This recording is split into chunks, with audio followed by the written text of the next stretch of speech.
Hey everyone, welcome to another episode of Brewing with Mr.Beer. My name is Robert Lewis. I am your host for today's show. Today we're brewing our Golden Ale, which is our newest refill can, about 2 years old. It is also probably our most popular refill can that we have. It's a great tasting beer, especially for your first brew. If you're looking for something to brew for your very first time, I'd highly recommend the Golden Ale. If you're looking to buy a kit for someone, the Golden Ale kit's probably the best way to go. So the first step in the brewing process is checking your fermenter for leaks, which we've already done. Leak tested, leak approved. I don't know if you say leak approved or leak not approved. It didn't leak, so we're good on that front. And after that, you want to sanitize all of your brewing equipment. So we went ahead and sanitized the fermenter with our no-rinse here. Instead of you guys watching me do that, we'll just show you a short video of an overview of our sanitizing process. We got our 1 gallon of water in here, filled up about halfway, that 4 liter mark on the back. Basically, you're going to use half the packet of your no-rinse cleanser. You save the other half for bottling. So we're going to pour in approximately half. It's a rough guess. Fold that up. Put it away for later. And you want to mix this until it's dissolved. It's pretty easy to mix up, especially if your water is room temperature. All right, once it's mixed, we're going to put our spoon in there. We're going to throw our lid on. And we're going to shake it around to make sure it touches the entire surface of the keg. You're going to want to go upside down. It will leak out of the top because of the notches in there, so you can see a leak in there. Now that we touched everything, then you're going to want to let it sit for about 10 minutes. All right, so 10 minutes has passed. Once the 10-minute mark is up, we're going to run some fluid out of our spigot here. I usually just kind of give it a 1 and 2 open. We're going to run that into our bowl. That's where we're going to keep all of our utensils. Then we're going to give it one more shake around just to make sure it's good. All right, so we got that. Then the solution here, we're going to want to put it into our bowl, which will be used to sanitize all of our utensils. So we're going to dump that in there. That's where you add your can opener, your whisk, your spoon, whatever you're using. The rest of this just goes right down the drain. Throw your lid back on. Now you're ready to get brewing. All right, guys, so that's sanitizing our fermenter in an overview. I got the leftover no-rinse that we used poured into this bucket here. So we're going to sanitize our equipment. We have a whisk. I got my scissors, my spatula, and my mixing spoon. I think I left my spatula back there. My spatula, which is highly important, can opener. So we're going to let that soak in there. I also use a funnel that I use, and we'll sanitize that here in a few. So now we're going to take our lid off of this bad boy. Man, I'm on fire today. Put this aside for now. We're going to put our can in warm tap water to help loosen up the malt in there, make it a lot easier to get out. And make sure you put your can in upside down. You should open it from the bottom, not from the top. It makes it a little tricky, so we're going to let that soak for a minute there. And the next step is we're going to start brewing. This one's a pretty straightforward brew, which is pretty awesome. It's a great beer, a simple recipe you can brew in no time, as you'll see in the video. So we need 4 cups of water. It's about 1 quart. We use RO water here in our brew room just because it's hooked up. You can use tap water for this step if you would like. Since I got this fancy thing here, I like to use it. It helps me feel important because it's fancy. We're going to fill it up to 4 cups. And then with this one, it's easy. We're just going to bring this water to a straight boil. We're not adding in any booster or doing anything like that, so that makes it pretty easy. So I'm going to dump this carefully in here. It's so stoked, man. I just can't help it. Then I'm going to crank this heat up. And then once this comes to a boil, we will bring you guys back in.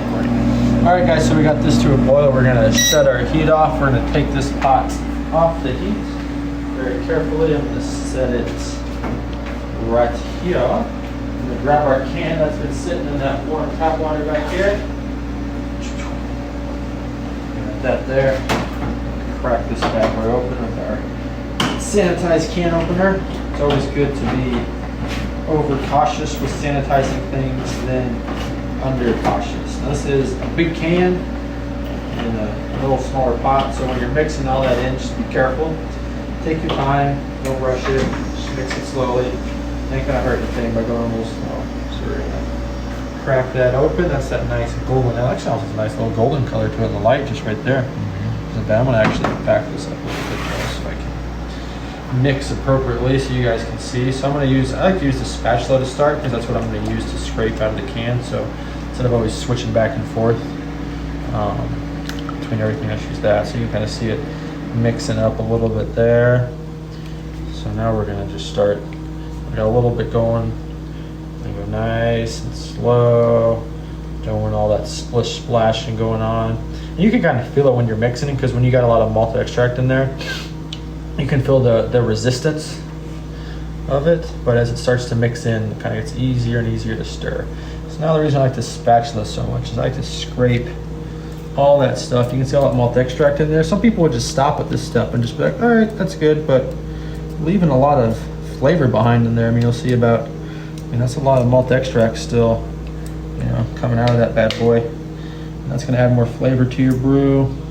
It's gonna kick up that ABV to where it should be. You're gonna get a better representation of what the beer is supposed to be by getting all that malt extract out. Oops, a little bit of a mess there, but that's that. I'm gonna just try to mix this up a touch with this, because I want to get this malt extract a little off the spatula. There we go. Sink. Now for this, I like to whisk it up. I think the whisk just kind of helps everything mix up a little easier. You can use like a silicone spoon as well. Whatever works better for your, I think everyone has different brewing preferences. I just like using the whisk, makes things easier. Things mix up a little better, mix up a little faster. And that's pretty good. Let that sit for a second, move that to the side. Let's get some cold water. I got 2 gallons of cold water sitting in our fridge here. So we're gonna take those out. There's 1, there's 2. So the first thing we're gonna do is we're gonna pour this here. We're gonna pour 1 gallon of our cold water in there. We'll fill it up to the approximately number 1 mark on the back. Or the 4 quart mark if you're an older fermenter. Try not to splash as much as I'm splashing. Let's get a little out of control. It's a little excessive splashing there.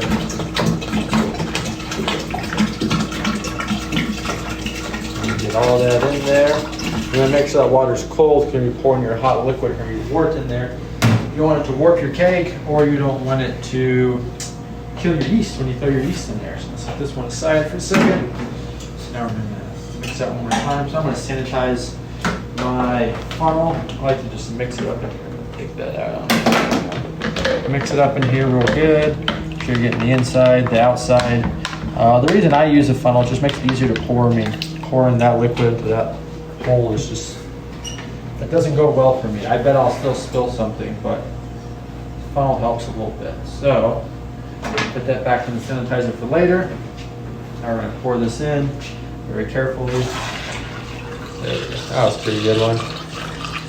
And just try to get all that malty goodness out of there. Bam, that's a pretty clean one. That was good. That was mixed pretty well. Get all our malt out there. We're going to get all of our readings. So I'm going to put that there. The extract on my hand, which is very sticky. Wipe that off. So we're going to top this up with some cold water to the number 2 mark on the back for you guys to see right there. If you have an old fermenter, I think it's like the 8.5 liter mark. You want it to be the liquid level, not the foam level. So I'm going to try to eyeball it here. Let's see how close I am. Maybe a little short, but oh yeah. It's hard to tell when you're looking at it. I'm trying to see through it, but we're pretty close. All right. So that's good. So now before we pitch our yeast, we're going to aerate this wort. It helps promote yeast growth and all kinds of good, fun stuff. It's a good looking beer already. I'm excited for this one. Golden Ale is legit. If you haven't brewed the Golden Ale, you're definitely missing out. And like I said earlier, if you're looking for your first brew, Golden Ale is a good place to start. All right, got my clean scissors here. I'm gonna cut open our packet of yeast. I'm gonna give it a nice little sprinkle in there on the top. Let it do its thing. Looks like there's gonna be some happy yeasty boys in there. I'll trademark that for a future band name for Mr.Beer, the Yeasty Boys. I feel like someone probably did that. That's just weird. We're put our lid on, and that's it. So the brewing process is done. This is going to ferment for 10 to 14 days. At day 10, we're going to take a sample, see how it tastes. If it tastes like flat beer, we're going to bottle it. If not, we're going to let it go for another 14 days, or another 4 days, for a total of 14 days. We ferment at 70 degrees. The range is 68 to 78. Ideally, you want to be between 70 and 72. Our brew room is always at 70, which works wonders for us. That's the ideal temp for us. If you guys enjoyed the video, please give it a like, comment if you got any questions. Make sure you're following us on all of our social media channels. We're at Mr.Beer on YouTube, Instagram, and Facebook. We do a lot of different content kind of everywhere, so make sure you're following us on all social media platforms. We appreciate it. And that's going to wrap it up for this brew, so I will see you guys in the next one. Cheers.